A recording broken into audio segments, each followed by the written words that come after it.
The Tono Anthony Browne. Once upon a time there lived a sister and a brother who were not at all alike. In every way they were different. The sister stayed inside on her own, reading and dreaming. The brother played outside with his friends, laughing and shouting, throwing and kicking, roughing and tumbling. At night he slept soundly in his room, but she would lie awake, listening to the noise of the night. Sometimes he crept into her room to frighten her, for he knew that she was scared of the dark. Whenever they were together, they fought and argued noisily all the time. One morning their mother grew impatient with them. "Out to go together," she said, "and try to be nice to each other just for once, and be back in lunch."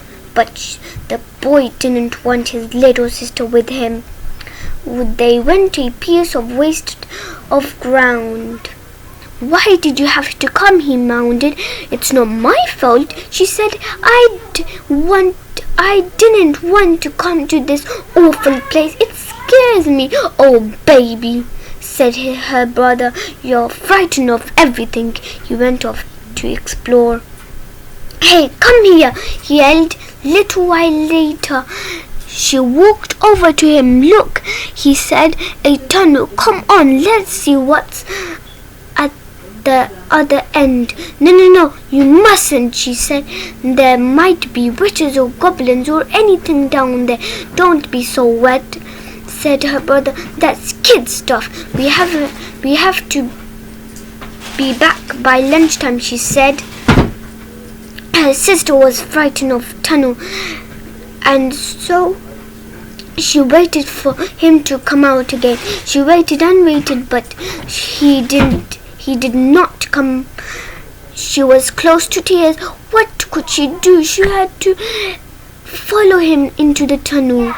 The tunnel was dark and damp and slimy and scary.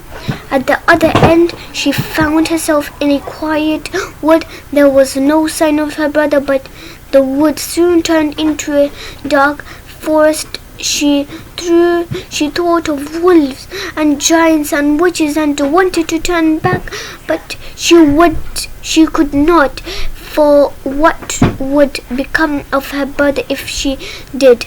By now she was very frightened, and she began to run faster and faster. Just when she knew she could run no further, she came to a clearing. There was a figure still as stone. It was her brother. "Oh no," she sobbed, "I'm too late." She threw her arms around the cold and hard form and wept very slowly, and the figure began to change color, became softer and warmer.